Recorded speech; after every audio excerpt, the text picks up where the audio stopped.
নমস্কার বন্ধুরা, আমি আজকে একটা পুষ্টিকর এবং সুন্দর এই সিজনের জন্য খুবই ভালো একটা পরোটা বানাবো টিফিনের জন্য। এখানে আমি আটা নিয়েছি, গণেশ আটা, যে কোনো ভালো আটা নিতে পারো, ময়দাতেও করতে পারো, খুব ভালো হয়, কিন্তু আমি ময়দাটা করব না, ওই জন্য আমি নিয়ে নিই। তারপর এর মধ্যে আমি একটু নুন দিলাম। আমি মশলাগুলো দিচ্ছি, তোমরা দেখে নাও। এটা আমি বানাবো এইটা পেস্ট দিয়ে, এটা হচ্ছে পালং শাক পেস্ট, বুঝেছো? পালং শাকে একটুখানি জলে ভাপিয়ে নিয়ে এটার মধ্যে একটুখানি পেস্ট করে নেবে। এবার একটুখানি, এরপর আমি দেবো একটু জিরেটা একটু বেশি করে দেবে, ভালো লাগবে। আর একটু দিলেও অসুবিধা নেই। জিরে, একটুখানি হলুদ,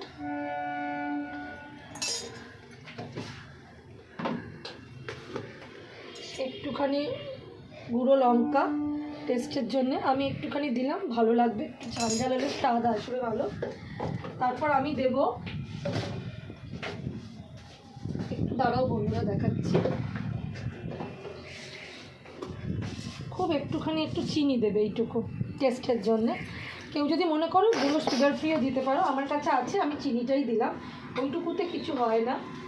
আর তোমরা দেবে এর মধ্যে জিরে গুঁড়ো,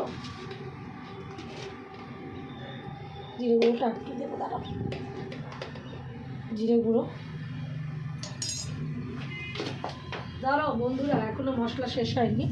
এরপর ওপর থেকে আমি একটু আদা গ্রেট করে দেবো, অল্প একটু, খুব বেশি দেবে না, অল্প একটু দিয়ে ভালো গন্ধ আসবে এটার মধ্যে। আদাটা ঠিক এরকম গ্রেট করেই দিও, আদাটা কিন্তু পেস্ট দিও না, তাহলে ওর থেকে জল ছাড়বে, বুঝলে? আদাটা এরকম করে গ্রেট করে দিও। আমি কিন্তু ধনে গুঁড়ো অবধি দিয়েছি, আমি জিরে গুঁড়ো, আমি জিরে গুঁড়ো দিয়েছি, ধনে গুঁড়োটা দিইনি। কেন? এখন ধনে পাতার সিজন, তাই আমি ধনে পাতাটা শুধুই দেবো। আমি ধনে গুঁড়োটা দিলাম না, এর মানে গন্ধটা বেশি ভালো আসবে। আর একটু এটা আরও টেস্টি বানাবার জন্য আমি আরেকটা মশলা দেবো, দাও আমি নিয়ে আসি মশলাটা। একটু চিকেন মশলা অ্যাড করব, ঠিক আছে, একটু টেস্টটা বাড়ানোর জন্যে। যদি কারোর মনে হয় ময়দা দিয়ে করো না, তখন একটুখানি ময়ন লাগবে, তো তখন দিয়ে দিও। আমি যেহেতু আটা দিয়ে করছি, আমি এর মধ্যে আর ময়ন দেবো না, বাস এইটুকু হলেই আমার যথেষ্ট। এবার আমি সব জিনিসগুলোকে তোমাদের সামনে মিশিয়ে মাখবো। একটু দেখো চিকেন মশলাটা দেবার পর সুন্দর একটা গন্ধ এসছে। এর মধ্যে কোনো জলই লাগবে না, কোনো রকম কিছুই লাগবে না, এটাতেই মাখা হয়ে যাবে। শুকনোগুলো একটু মাখিয়ে নিলাম, এবার আমি পেস্টটা দেবো এর মধ্যে। পেস্টটা হাতে করে একটুখানি বার করে নিই, আরও আছে তো ভেতরে, বার করে নিলাম, নিয়ে আমি এইটা দিয়ে মাখবো। তো সুন্দর হবে না এই শীতকালে, না মানে খাটনি হলেও প্রচুর খাওয়া দাওয়া পাওয়া যায়, তো এগুলোকে একদম অ্যাভয়েড করা যায় না। এইবার যদি তোমার মনে হয় তোমার জল লাগবে, তখন এই কন্টেনারটা ধুয়েই তুমি একটু জল দেবে, তাহলে জলটা একটু সবুজ হবে, যা মাখাটাতে কাজ হবে। এটা ধুয়েই তুমি জলটা দেবে, বেশি কিছু লাগবে না। এইটাই একটু একটুখানি যখন রেস্টে রাখবে না আটাটা মেখেই, তো আমি এক্ষুনি করবো না এবং তোমরাও করবে না, এটাকে একটু রেস্টে রাখতে হবে, ততক্ষণে এটা জমে যাবে, ব্যাস। আর আমার একটু এর মধ্যে ওই লাগবে না, এত সুন্দর হবে না। এর সাথে যদি তুমি টমেটো সস থাকে ওই দিয়ে খেতে পারো, তুমি শুধু খেতে পারো, শুধু মানে ভীষণ ভালো লাগে, ভীষণ। ময়দা দিয়ে করবে যারা বাড়িতে ময়দা খাও, আমি বাড়িতে আজকাল একদমই ময়দাটা খুব কমিয়ে দিয়েছি। আগে আমার সপ্তাহে 2-3 দিন লুচি হতো, এখন আমি পুরোটাই কমিয়ে দিয়েছি, কেন বয়স হচ্ছে তো, আর ওদেরটাও চিন্তা করে। কি সুন্দর মাখা হবে দেখো না, এক ফোঁটা এর মধ্যে তেল দেবো না, এই ছেলে মেয়েদেরগুলো একটুখানি তেল দিয়ে ভেজে দেবো, মানে আর আমার আর প্রসঙ্গিতটা চেষ্টা করবো একটুখানি ব্রাশ করে তেলে, যেহেতু সকাল সকাল তো বেশি তেলটা খাওয়া ঠিকও হবে না। দেখো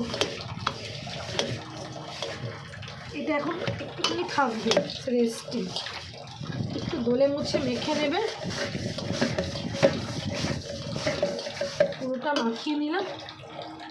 এর এখন আমি বানাবো পরোটা, ধোলাই মশাই করে একটুখানি পরোটা বানাবো, ভালো করে একটু মাখবে, মাখার ওপর কিন্তু সমস্তটাই আটা ময়দার কাজ হচ্ছে মাখার ওপর। আমি যেটা নিজে করি বাড়িতে, এটা আমি প্রত্যেকবারই করি, আর প্রত্যেকবারই প্রচুর বার করি, এইটা সবে আজকে প্রথম করলাম। একটু রেস্টে থাক 10-15 মিনিট, তারপর আমি তোমাদের ভেজেও দেখিয়ে দেবো, ঠিক আছে? কোনো রকম এর মধ্যে অয়েল দেবো না, মেটটাই শুধু একটু ভাজার সময় অয়েল দেবো। এখন রাখা থাক, আমি ভেজে পরে দেখাচ্ছি, ঠিক আছে? চলো বন্ধুরা, সেট হয়ে গেছে, ঠিক আছে? সেট হয়ে গেছে, আমি একটু হাতে দিয়ে দলে নিলাম। এবার এখান থেকে আমি একটু বড় বড়ই হয় এই পরোটাগুলো, কারণ এটা একটাই পরোটা হয়, এটা মানে দুটো তিনটে কেউ পাতলা করে খেতেই পারো, যে যার ইচ্ছা। এটা নয়, আমি একটুখানি এগুলো বিগ সাইজই বানাই। এবার আমি এটাকে আটার সাহায্যেই বেলবো। এখানে আটা দিয়ে দিলাম।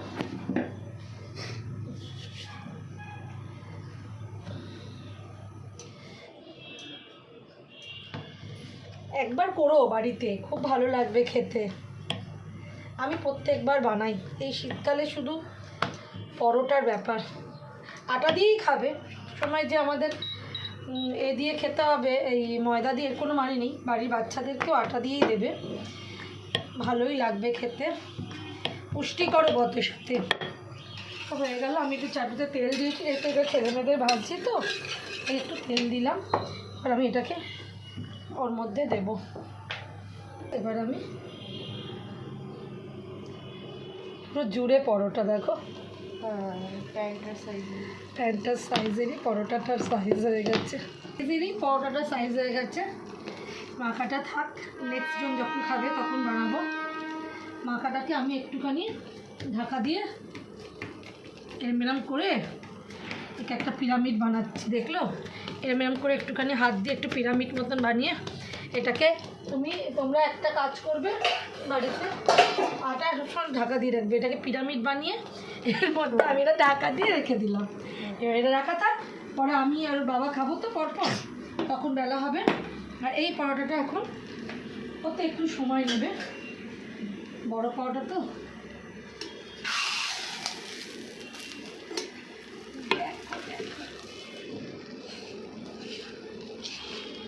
সুন্দর উঠবে, কি সুন্দর গন্ধ বেরাচ্ছে। যাতে তোমরা তো পাবে না গন্ধটা, আমি পাচ্ছি, তাই এরকম সুন্দর মানে হয় না, মশলার একটা গন্ধ উঠেছে, খুব সুন্দর। রাখা থাক, ওর বাবার আমি একটু বাদে খাবো, খুব সুন্দর হবে পরোটা ভাজা। দেখো তো হয়ে এসছে মোটামুটি, আর একটু দু পিঠটা ভেজে এবার দিয়ে দেবো খেতে। কি সুন্দর কালার এসছে দেখো, এসব কালারে মানে একদম সবুজের সমারোহ মনে হচ্ছে, আর খুব সুন্দর গন্ধ।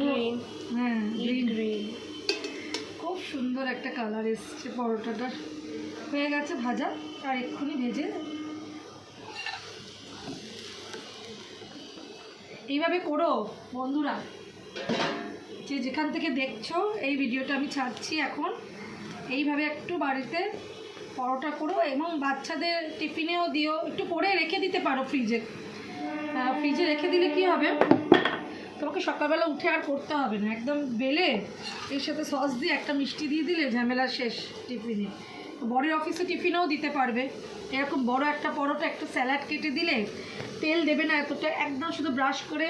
এই প্যানগুলো কেনাই তেল কম দিয়ে রান্না করার জন্যে, তো এরকম কোনো প্যানে একদম কম তেলে সেকে সেকে দেবে, এবং ওর সাথে স্যালাড দিয়ে দিলে, এখন তো খুব গ্রিন স্যালাড ভর্তি বাজারে, শশা গাজর একটুখানি দিয়ে দেবে, পেঁয়াজ টিয়াজ দিয়ে, আর মানে দুপুরবেলা হয় না, জমে যাবে। তার সাথে একটু টক দইও দিতে পারো, এর সাথে টক দই যদি ফেটিয়ে দাও, মানে টোটাল ফুল মানে ডায়েট লাঞ্চও হবে, ভালো হবে। শুধু তেলটা বাদ দিয়ে দেবে, তো বাচ্চারা খাবে বলে দিচ্ছি, তোমরা তোমাদের মতন করে নিও।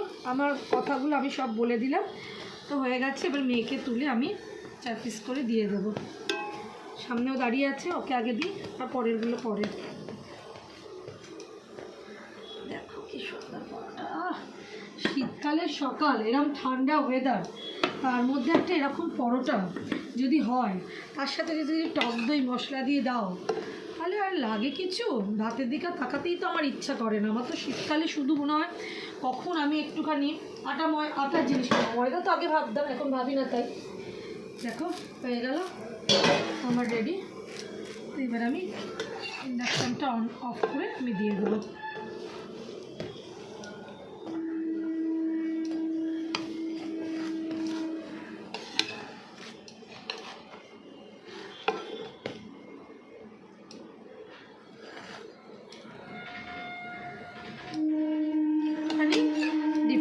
করে নিলাম। এগুলো তো লাল লাল উঠবে না কেন, এগুলো পুরো গ্রিন। খুব ভালো লাগবে, পালং শাকে যথেষ্ট পুষ্টিগুণ। বাচ্চাদের দাও, একটু শসা পেঁয়াজ কেটে দাও, পাশে একটু ধনেপাতার চাটনি দাও, কি তোমার টমেটোমের চাটনি দাও, যাই দাও না কেন সুন্দর খাবে। তাহলে হয়ে গেল আমার পরোটা। এবার আমি দিয়ে দিলাম মেয়েকে এই একটা পরোটা খেয়েই, আর কিছু এখন লাগবে না। তাহলে বন্ধুরা তোমরা একবার এটা করো, আমি তোমাদের পুরোটা করে দেখালাম, যদি মনে হয় একবার করো, ঠিক আছে।